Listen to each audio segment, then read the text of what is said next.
देख रहे हैं अपना खास कार्यक्रम बिहार समाचार। बिहार समाचार में खबरें बिहार की, बातें बिहार की, देश दुनिया की तमाम खबरें जो आपको जानना जरूरी है। बिहार समाचार में हम खबर लेते हैं सत्ता के गलियारों से, पंचायत के गलियों से और गांव के चौपालों से, जो कहीं न कहीं आपके जीवन को प्रभावित करता है। तो बिहार समाचार में समाचार की दुनिया में जाने से पहले आप सभी को कार्तिक पूर्णिमा की हार्दिक बधाई और साथ ही पूरे देशवासियों के प्रकाश पर्व की भी हार्दिक बधाई। तो बिहार समाचार में हम पहली खबर ले रहे हैं कि बिहार में एक और घोटाला, गर्भाशय घोटाला हुआ है। जी हां, बगहा से खबर निकल कर आ रही है। बगहा में 7 महिलाओं का गर्भाशय निकाल लिया गया है। ऑपरेशन और डिलीवरी के लिए हुई थी 11 महिलाएं भर्ती हुई थी, जिसमें से 7 महिलाओं का गर्भाशय निकाल लिया गया है। सभी महिलाओं का उम्र 40 वर्ष से नीचे है, 40 वर्ष से कम है। फर्जी नर्सिंग होम में 11 महिलाओं का हुआ था ऑपरेशन और नाम पर एडमिट करके, डिलीवरी के नाम पर, ऑपरेशन के नाम पर एडमिट करके उनका गर्भाशय निकाल लिया गया है, जिस पर जांच अभी चल रही है। वहीं दूसरी तरफ नल जल योजना को लेकर आपके दिमाग में हुआ कि मुख्यमंत्री हर घर नल का जल योजना फेल क्यों हो जा रहा है। इस योजना में आखिर इतना मुख्यमंत्री का ध्यान है, पूरा मशीनरी लगा हुआ है, फिर भी क्यों फेल हो जा रहा है, जबकि यह पंचायती राज विभाग के द्वारा पीएचईडी को भी सौंप दिया गया था कि पीएचईडी विभाग बचे हुए काम को पूरा कर पाएगा, लेकिन पीएचईडी विभाग भी नहीं कर पाया है। तो उसके पीछे कारण समझ में आ गया है। कारण है कि इन विभागों के बीच में कोऑर्डिनेशन नहीं है, बेहतर तालमेल के अभाव में 140 योजनाएं पूरी नहीं हो सकी हैं। अगर बात करें हम तो 140 योजनाओं को कोऑर्डिनेशन की कमी से पेंडिंग, अब पीएचईडी अकेले काम करेगी। पीएचईडी को पूरा अधिकार मिल जाएगा, पंचायतों में, वार्डों में अकेले काम करेगी और नल का जल लगाएगी। सूबे में नगर विकास, पंचायती राज और पीएचईडी को 1,17,000 वार्डों में नल जल, सीवेज और सड़क बनाने का काम करना था, लेकिन अब तक अधूरा है।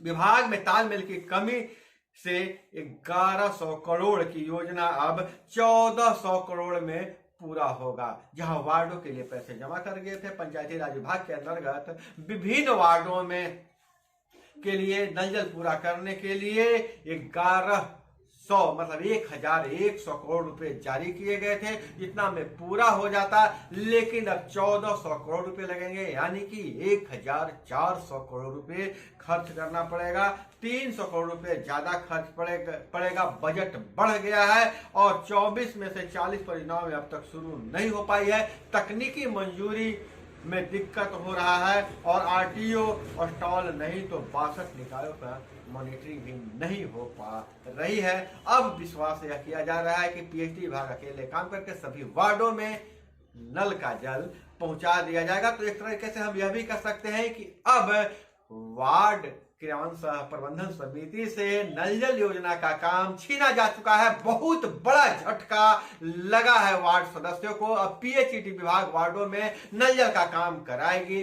वार्ड सदस्य नहीं करवा पाएंगे, जैसा अभी तक खबर निकल कर आ रही है। और इधर बात करें तो बिहार में सबसे ऊंचे शिव जी विराजमान हो गए हैं। सबसे ऊंचे शिव मूर्ति का अनावरण कर दिया गया है सासाराम का। सासाराम में पायलट बाबा आश्रम में भगवान शिव के 111 फीट ऊंची प्रतिमा का आज लोकार्पण हुआ है, जो बिहार की सबसे ऊंची शिव प्रतिमा है। जबकि अगर पूरे देश की बात करें तो संयुक्त रूप से 4थे नंबर पर ऊंची प्रतिमा है। अगर आप जानना चाहते हैं कभी शिव सासाराम आइए तो इस शिव प्रतिमा का दर्शन जरूर कीजिएगा। और बहुत बड़ी खबर यह निकल कर आई है, सुप्रीम कोर्ट का फैसला आ गया है और गरीब सवर्णों को 10% आरक्षण पर मुहर लग गया है। इसे संविधान के विरुद्ध नहीं बताया गया है। ईडब्ल्यूएस को 10% आरक्षण जारी संविधान के खिलाफ नहीं है। सुप्रीम कोर्ट का फैसला, सुप्रीम कोर्ट की संविधान पीठ ने कहा 50% की सीमा फिक्स नहीं बल्कि लचीली होनी चाहिए। अब देश में आरक्षण का जो सिलसिला है इस तरीके से हो जाएगा, अत्यंत गरीब सवर्ण 10% और ओबीसी 27%, एससी 15% और एसटी 7.5%। हम आपको बता दें कि बिहार में राजनीतिक समीकरण भी बदल जाएंगे। बिहार में स्वर्ण जातियों की आबादी करीब 15 से 20% है। इस वर्ग से आने वाले राज्य के 10% लोग आरक्षण के दायरे में आ जाएंगे। वहीं मुख्यमंत्री के जनता दरबार में पूर्व मंत्री के पुत्र ने कहा कि हमारे जदयू के एमएलए और उनके परिजन मेरे जमीन पर कब्जा कर लिए हैं। पूर्व मुख्यमंत्री जी मुझे मेरे जमीन को दिलवा दीजिए। सीएम बोले तुरंत कार्रवाई करे। जमीन मकान पर कब्जे की बड़ी शिकायतों पर बोले सीएम कमाल है, जल्दी इसको देखिए। हम आपको बता दें कि पूर्व मंत्री व विधायक घनश्याम सिंह के पुत्र मुख्यमंत्री नीतीश कुमार से कहा, सर जदयू के विधायक पन्ना लाल पटेल के परिजन मतलब उनका भगिना हम लोगों की जमीन पर कब्जा किए हुए हैं। हमारी जमीन लूटकर अरबपति बन गए हैं। 2005 से हमारी जमीन पर कब्जा किए हुए हैं। जब हम कुछ करने जाते हैं तो हमारे परिजनों की हत्या तक करवा दी गई थी और अधिकारी भी नहीं सुनते हैं। तो मुख्यमंत्री ने भूमि सुधार से जुड़े अधिकारियों से कहा कि जल्द ही इस पर त्वरित कार्रवाई किया जाए। और वहीं बात करें तो सीएम ने 6 महीने पहले किया था दोबारा कार्य प्रारंभ। जी हाँ, यह बख्तियारपुर ताजपुर महासेतु में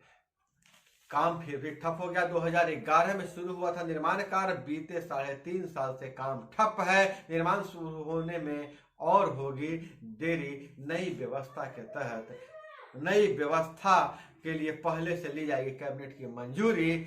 डेडलाइन भी आगे जून जुलाई 2025 तक बढ़ गया है। तो कैसे बिहार में कार्य जो है समय पर पूरा नहीं होता है, आगे बढ़ते जाता है। इसका बानगी है हर घर नल जल योजना या महासेतु का कार्यक्रम।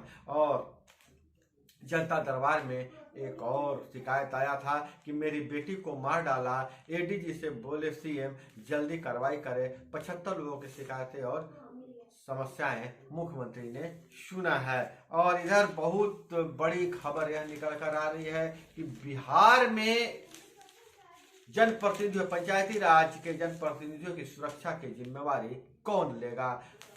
बार बार इन प्रतिनिधियों पर या इनके परिजनों पर हमले हो रहे हैं। अगर जनप्रतिनिधि महिला है तो उनके पति पर हमले हो रहे हैं, उनके पुत्र पर हमले हो रहे हैं और इस तरह से अपने आप को सुरक्षित महसूस कर रहे हैं। जो ताजा घटनाक्रम यह आया है कि महाराजगंज के रुकुंदीपुर के मुखिया के पति की गोली मारकर हत्या कर दी गई है। जगदीशपुर के पास सोमवार की देर शाम 7 बजे दरौंदा थाना क्षेत्र के रुकुंदीपुर पंचायत के मुखिया बबीता देवी के पति प्रदीप तिवारी को अपराधियों ने गोलियों से छलनी कर दिया। उससे उनकी घटना स्थल पर ही मौत हो गई है। आखिर मुखिया पति, पंचायत समिति पति और वार्ड सदस्य के पति या वही वार्ड जनप्रतिनिधियों की सुरक्षा कौन करेगा।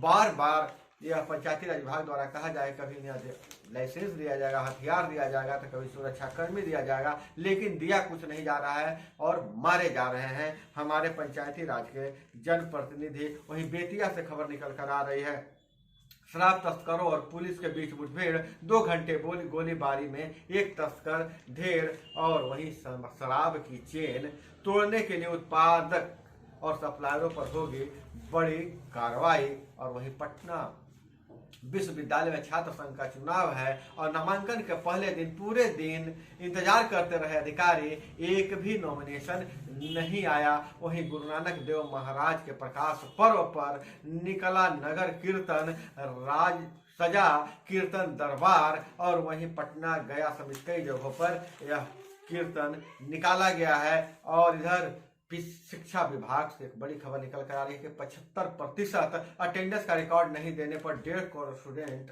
छात्रवृत्ति से वंचित हो जाएंगे। माध्यमिक शिक्षा निदेशालय ने सभी डीओ डीपीओ को स्पष्टीकरण भेजा है, लेकिन अगर उनके समय पर 75% अटेंडेंस नहीं दिया जाए तो 1.5 करोड़ से ज़्यादा छात्रों को और स्टूडेंट को छात्रवृत्ति नहीं मिल पाएगा, जिससे उनकी आगे की पढ़ाई बाधित हो सकती है। वहीं विदेशों की खबरों पर अगर नजर डालें तो अमेरिका में फिर से बवाल हो सकता है। ट्रंप के समर्थक हारे तो बड़े पैमाने पर हिंसा का खतरा मंडरा रहा है। राष्ट्रपति बाइडेन और पूर्व राष्ट्रपति ट्रंप की 2024 की दावेदारी तय होगी। जैसा कि अमेरिका के इतिहास से पता ही होगा कि ट्रंप जब हारे थे तो व्हाइट हाउस पर उनके समर्थकों ने कब्जा कर लिया था, अराजकता की स्थिति बन गई थी। और वहीं पड़ोसी देश पाकिस्तान से खबर निकल कर आ रही है कि अब जो पूर्व पीएम इमरान खान का लॉन्ग मार्च है वह कल से शुरू होगा और सुप्रीम कोर्ट सख्त हो गया है। कहा है कि इमरान पर हमले का केस 24 घंटे में दर्ज हो। तो दोस्तों, यह थी वो तमाम खबरें जो आपको जानना जरूरी था। इसी तरह से खबरों के लिए जुड़े रहिए हमारे साथ। अपना बहुत बहुत ख्याल रखिएगा। मिलते हैं अगले वीडियो में। जय हिंद, वंदे मातरम।